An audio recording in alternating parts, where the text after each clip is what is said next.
Hey, this is Tom from MVP Chess. Welcome back to my series on Bobby Fischer's seminal work, My 60 Memorable Games. In this video, we'll be analyzing game number 48 that Fischer played versus Robert Byrne in the U.S. Chess Championship in 1963.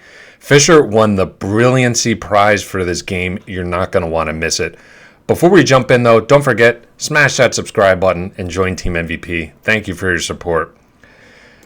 So Robert Byrne was an American grandmaster, not to be confused with his brother Donald Byrne, who famously lost the game of the century to Bobby Fischer way back in the 1950s. Byrne was a great player in his own right, though. He won the United States Chess Championship in 1972. So, in this encounter in the U.S. Chess Championship, Byrne had the white pieces, Fischer playing black, and of course, Bobby responds to d4 with the King's Knight and opts for either a King's Indian defense or a Grünfeld. Byrne plays g3, so Fischer could go in for a fianchetto version of the King's Indian, but instead opts to go in for more of a Grünfeld type structure with the pawn on d5. Byrne captures on d5, so after knight c3, bishop g7, e3, and castles, we see that for Fischer,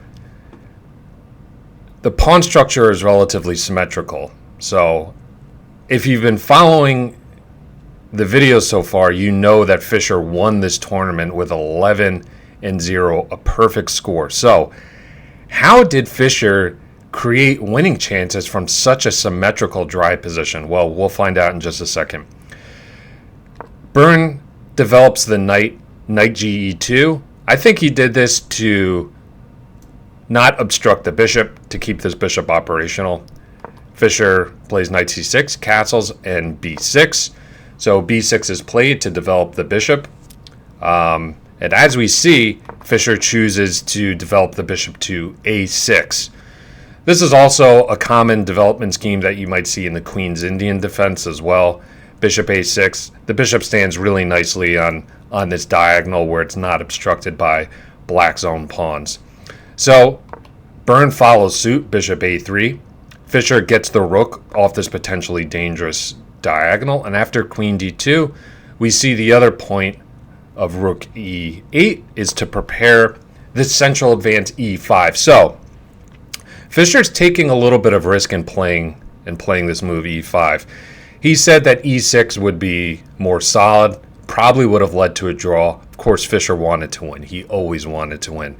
So with e5, he is accepting a slight pawn weakness on d5. And Fischer said he was a little bit worried about this pawn, but he felt confident that the superior piece activity that this isolated queen pawn provided would give him more than sufficient compensation. So long term, the dynamic nature of the position favors Fischer, but the static nature of the position favors Byrne. And by static, I mean this weak pawn. Okay, Byrne, a good strategy would be looking to trade off all the minor pieces, perhaps going for a heavy piece ending where he can concentrate his forces on this d pawn and outright win it.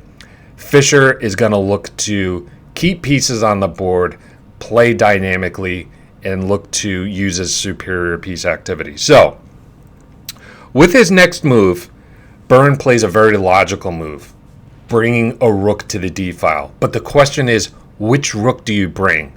Okay, this is always a really difficult choice for chess players to make.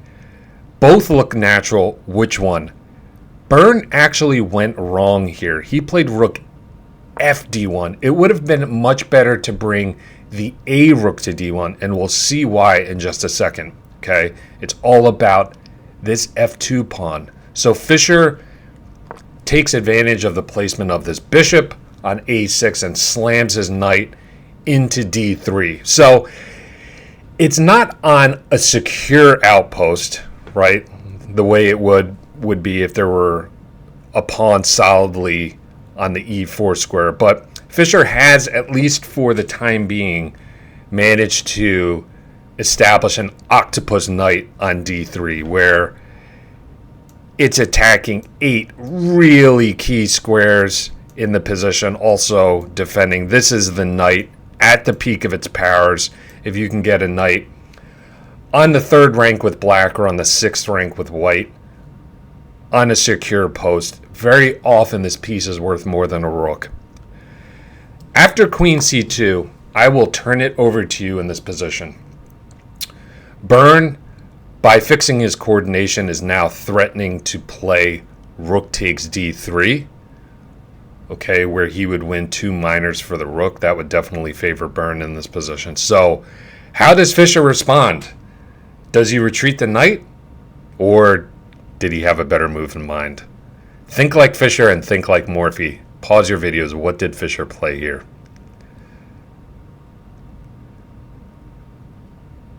Of course, the only phrase I've said more than e4 best by test in this video series is, before retreating, Fischer always looked for forcing attacking moves just like Morphy. Again, this position is no exception. Congratulations if you found Fischer's awesome sacrifice. Knight takes f2. Boom. Awesome move. Brilliant move. And this is what ultimately won Fischer the Brilliancy Prize for this game. So what's the idea? Of course, Byrne accepts the challenge, and Fischer is able to bring his other knight to the 3rd rank. So one octopus knight after another, forking the queen, forking the bishop, and here we see Fischer's idea. The sacrifice was all about opening up the king's position and also eliminating this light squared bishop. And here's the key follow-up. Pawn to d4. Boom. Great move. So this is just a clearance tactic. Byrne can win this pawn, but it's all about bringing the bishop to b7 on the long diagonal to attack this king. And white is completely helpless in this position. After king f1, queen d7, Byrne resigned in this position. Okay. Fischer says in the annotations that he was very disappointed that Byrne didn't let him play it out to mate. His brother, Donald, in Game of the Century, let Fischer play that brilliant game out to its conclusion. I wish Robert would have done the same. He decided to resign, but let's see how Fischer would have ended the game in spectacular fashion. Queen f2, probably the most tenacious defense, at least according to Fischer. But Fischer would have in this position queen h3, and after king g1, which is more or less forced, Fischer would have another brilliant move in this position, and I will give you the chance to solve it. Pause your videos. What would Fischer play in this position?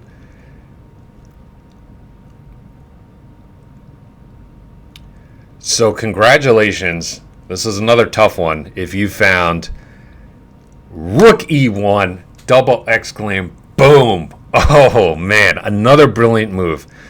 So what's the idea here? Of course, if the queen were to take, this would remove the queen from the defense of the g2 square. This would be checkmate. If the rook takes, Fischer's able to follow up with bishop takes d4. Okay, and once again, the queen is completely overloaded. If the queen were to take here on d4, queen g2 would be checkmate. The queen's also pinned in this position, so the simple queen g2 mate is basically impossible to stop. So that's why after queen d7, Byrne decided to resign. Wow, what a game. Short but sweet. Once again, Fischer won the Brilliancy Prize for this game.